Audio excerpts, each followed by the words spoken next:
Hello friends, welcome to Yas Recipes. இன்னைக்கு நம்ம சேனல்ல கார்த்திகை தீபம் ஸ்பெஷல் கார்த்திகை அப்பம் தான் எப்படி செய்யறதுன்னு பார்க்க போறோம். இந்த அப்பம் வந்து ரொம்பவே டேஸ்ட் சூப்பரா இருக்கும். அது செய்யறதுக்கு 10 நிமிஷம் தான் ஆகும். அவ்வளோ குவிக்கா செஞ்சிடலாம். இந்த சூப்பரான ஸ்வீட் அப்பம் எப்படி செய்யறதுன்னு பார்க்கலாம் வாங்க. அதுக்கு ஒரு மிக்சர் ஜாரில் ஒரு மீடியம் சைஸ் வாழைப்பழம் எடுத்துக்கோங்க. வாழைப்பழம் வந்து நல்லா பழுத்து இருக்கணும், அந்த மாதிரி பழமாக எடுத்துக்கோங்க. இப்போ இது மிக்சி ஜாரில் சேர்த்துக்கலாம். இதோடவே ஒரு கப் அளவுக்கு பச்சரிசி மாவு, உங்ககிட்ட பச்சரிசி மாவு இல்லைன்னா நீங்கள் இடியாப்பம் மாவு கூட சேர்த்துக்கலாம். இப்போ மாவை சேர்த்தாச்சு.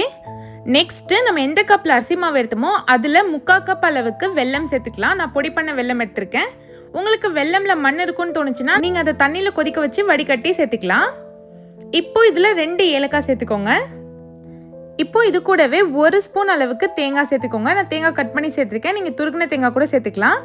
நம்ம அரைக்க தான் போகிறோம், அதனால் பிரச்சனை இல்லை. லாஸ்ட்டாக இதில் ஒரு 3 டேபிள் ஸ்பூன் அளவுக்கு தண்ணி சேர்த்து நல்லா ஒரு ஃபைன் பேஸ்ட்டாக அரைச்சி எடுத்துக்கோங்க. இப்போ நான் மாவு அரைச்சிட்டேன் பாருங்கள். இதை ஒரு பவுலுக்கு மாற்றிக்கோங்க. இதில் 1/4 ஸ்பூன் அளவுக்கு பேக்கிங் சோடா உப்பு சேர்த்துக்கலாம். 1/4 ஸ்பூன் அளவுக்கு உப்பு சேர்த்துக்கோங்க. இது வந்து ஸ்வீட்டை வந்து என்ஹான்ஸ் பண்ணி கொடுக்கும். இப்போ இது எல்லாத்தையும் சேர்த்து நல்லா ஒரு வாட்டி கலந்து விடுங்க. நல்லா அந்த சோடா உப்பு வந்து எல்லா மாவுலேயும் நல்லா படணும், அந்த மாதிரி மிக்ஸ் பண்ணி விட்டுக்கலாம். மாவு பார்த்திங்கன்னா இந்த மாதிரி கன்சிஸ்டன்சியில் இருக்கணும். ரொம்ப திக்காகவும் இல்லாமல் ரொம்ப தண்ணியாகவும் இல்லாமல் நல்லா இந்த மாதிரி இருக்கணும். இப்போ இது ஒரு 5 நிமிஷம் ரெஸ்ட் கொடுக்கலாம். ரெஸ்ட் கொடுத்துட்டு நம்ம ஊற்ற ஸ்டார்ட் பண்ணிடலாம். குழிப்பணியாரம் கல்லில் நெய் சேர்த்துக்கோங்க. நல்லா இந்த மாதிரி எல்லா குழியிலையும் ஸ்ப்ரெட் ஆகிற மாதிரி நெய் சேர்த்துட்டு, நெய் சூடானதும் ஒரு குழிக்கரண்டி மாவு எடுத்து ஊற்றிக்கலாம். நல்லா ஒரு குழியாக கொஞ்சம் கொஞ்சமாக மாவு சேர்த்து ஊற்றிக்கோங்க. இப்போ நம்ம மாவு எல்லாமே ஃபில் பண்ணியாச்சு. இதை மூடி வச்சு ஒரு 2 நிமிஷம் லோ ஃப்ளேமில் வேக வைங்க. அப்போ தான் மாவு உள்ளே நல்லா வேகும்.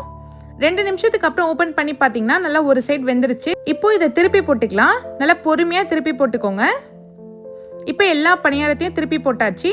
இதை மூடி போட்டு திரும்ப ஒரு 2 நிமிஷம் வேக வைங்க. நல்லா வெந்ததுக்கு அப்புறம் திருப்பி பார்த்தீங்கன்னா நல்லா இந்த மாதிரி கோல்டன் கலரில் வந்துடும். பாருங்கள் எவ்வளோ சூப்பராக ரெடி ஆயிடுச்சுன்னு. இப்போ இதை ஒரு பிளேட்டுக்கு மாற்றிடுங்க. அவ்வளோதான், ரொம்ப டேஸ்டியான கார்த்திகை அப்பம் ரெடி ஆயிடுச்சு.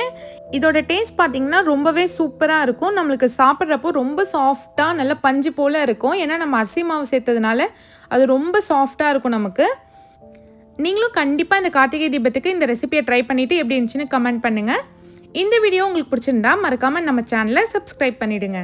தேங்க்ஸ் ஃபார் வாட்சிங்.